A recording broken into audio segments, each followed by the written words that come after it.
Hey everybody, it's Vince with Green Joe Coffee again, and today I wanted to make a video on water pumps, tanks, and all the above.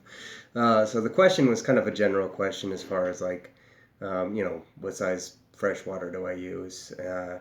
This particular question came to me from someone that purchased my business plan. And so they are working on getting their truck built out, and they're looking to get a freshwater tank. They already have a gray water tank because they purchased a Airstream.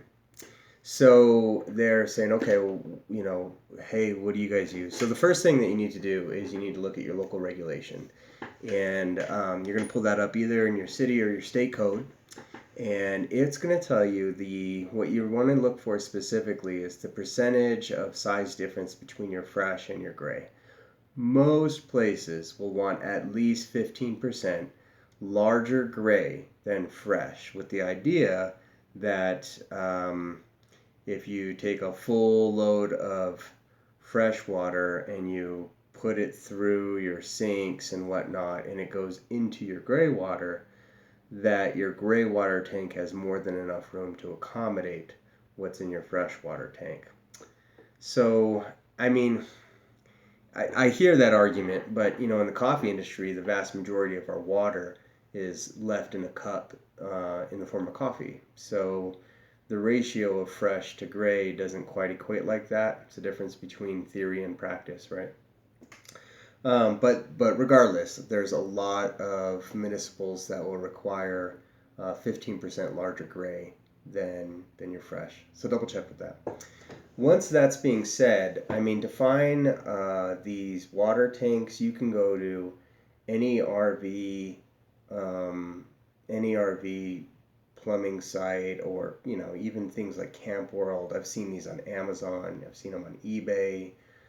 We have some links up in our resource page that shows some water tanks. I mean, you can find them anywhere. You really can. So things to look for, you want to make sure it's an RV tank made for potable water. That's going to be key. You don't want to buy something that's not made for potable water because you're going to be drinking from it. So that's one aspect. On mine, I use 26 gallons for my fresh tank. My 26 gallons is pretty good. There's been an occasional couple times that I've had to worry about water at an event. Big events, I'll make sure to locate a water source. And then on those big events, I typically just try to get a garden hose if I'm able to. And I have one of these, it's an RV carbon filter, and you attach it to the end of the water hose and string it along, and it makes the water palatable so it doesn't taste like, garden hose water, so to speak. And on big festivals where I'm doing things like 30,000 people, that's what I'm going to use to line into my fresh water tank. And so, maybe once or twice during the event, I'll have to turn the water on and refill my tank, or whatever you need to do to get water on those big festivals. If you're planning out a big festival, electricity and water are two of the things that you want to isolate and find out where they are before you commit to the actual festival itself. Because if you can't get water in the middle of your festival, it's going to be tough. You got to, tote all that water in, and that's a lot of water to tote in. So, those are things that I'll look for before I get started on big festivals. But anyhow, so 26 gallon tank, and I think it's like 35 gallons for my gray water. I usually recommend PEX for my plumbing piping. It's a little bit more expensive, but it's a little more resistant to breaking off. The PEX piping itself is a little bit more malleable, so I feel like it deals with vibration of the truck a little bit better than the old-fashioned ABS or, whatever you're going to use for your plumbing. Just the thing I like about Plex is that it's not as rigid, so it has some bendability to it, some flexibility to it. So vibration's not going to hit it as hard, or forbid that your pipes freeze. The PEX will have a little bit more expandability, so you're not worried about them busting as readily. I mean, they can still bust, but not as often.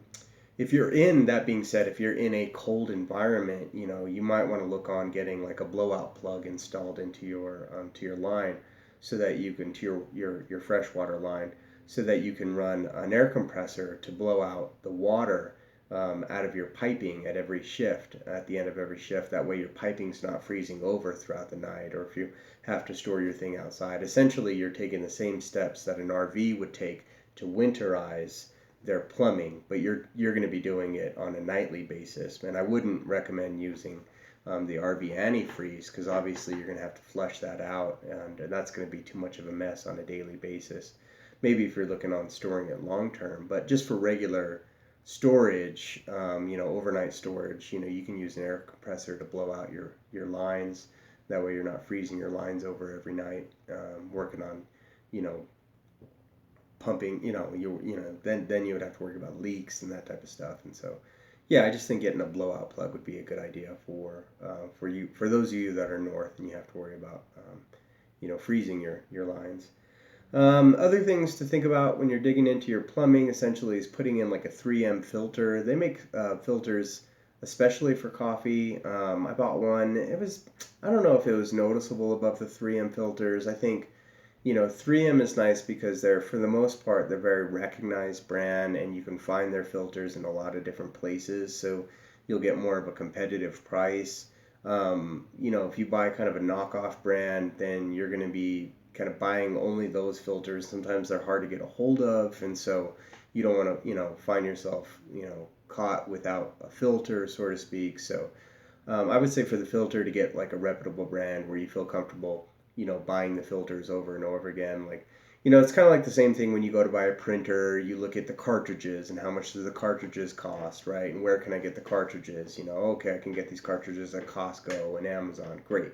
It's the same concept. You look at the filter, but you also look at where you can buy the filter cartridges later on down the road, and you don't want to find where, I can only get this from one supplier, because then, you might run into a logistics issue with your filter. So, you put your filter, typically you'll want to put that between your inlet. So, you can have like a standard garden hose inlet on the outside of your coffee truck, and you would put it in between your inlet and your water tank. In fact, I have a diagram. It's on YouTube, and it shows all the water flow. It's on YouTube. Just, dig through my videos and find it, and it covers and the water flow entirely. It's a plumbing diagram, and you can just steal it and use it for your plans and submit it to the city. It's what I used for my plans, and it was approved. So, hopefully it'll work. It worked for me. Hopefully it worked for you guys. Yeah, so getting a filter to go in. The other thing to consider is putting in some kind of filter. I had a filter in front of my pump, and that's to prevent any type of like whatever that gets stuck in the freshwater tank, any type of debris from going into my pump itself. So the extra filter was like maybe $15, and it screwed right onto the pump. And all it did was prevent debris from going into the pump, and so it's kind of like a fuel pump filter, so to speak. So I had that, and that was good. So definitely recommend that.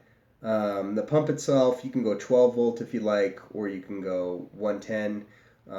Probably at this point, I would recommend 110, just because I've done the 12 volts, and what I've found is that often I had to dedicate an entire battery just to the water pump. In my truck, that's what I found, was like I would have, my 12 volt battery, and then I would have this little like motorcycle battery for my water pump, and I would have to charge it, and it would go dead, and it became more of a nuisance than it became an asset, more of a liability than an asset. So I think at this point, I probably wouldn't do a 12 volt pump again. I would probably do a 110 volt pump, which means unless you got your generator on, you're not getting water flow. And I'm okay with that. If I need water for whatever reason, I usually carry a couple 5-gallon buckets or 5-gallon water tanks with me. Just the ones that you put inside a water fountain at an office or something. One of those. I usually carry a few of those with me, and just in case there's a pump issue, just in case there's a, whatever issue, a line issue. I don't want to get to an event and find out that I can't serve coffee because I can't access the water out of my tank, which leads me to another thing. It's not a bad idea to have some type of T connection down at the base of your tank so you can access your water if your pump goes bad. For whatever reason, I don't know whatever reason your pump might go bad. Maybe you might not have the electricity that you need, or the pump may be broken, or whatever the case is. But if you got 26 gallons of water sitting inside your fresh tank, you show up to a festival to serve coffee, your pump is broken, then you have 26 gallons of water that are inaccessible. So you're going to need a way to still access the water in the event your pump goes out, right? And that is experience. That is the school of hard knocks right there, right? Just take it from me, put something in there so that you can access that 26 gallons of water. Otherwise, at some point, you're going to get caught with your pants down, and it's going to cost you money.